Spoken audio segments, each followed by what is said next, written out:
Sabi ng Philippians 1:23, nais kong pumanaw at makasama si Kristo. Hindi sinabi ni Pablo na namatay at matulog muna ng 1,000 taon. Ang kamatayan ay hindi pagkawala ng existence.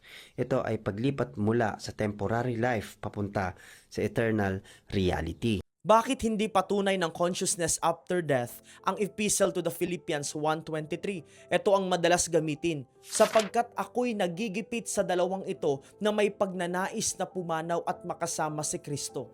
May nagsasabi, kita mo, pag namatay ka, diretso ka na kay Kristo. Pero kapag inaral ng buo ang sulat ni Paul the Apostle, makikitang hindi ito nagtuturo ng conscious existence pagkatapos na mamatay, kundi ipinapahayag lang ni Pablo ang personal niyang pananabik. Ang punto niya, may dalawang mabuti para sa kanya. Una, mabuhay para makapaglingkod pa. Pangalawa, mamatay dahil ang susunod niyang malay ay makasama na niya si Kristo sa resurrection. Hindi niya ipinapaliwanag ang timeline sa pagitan ng kamatayan at resurrection.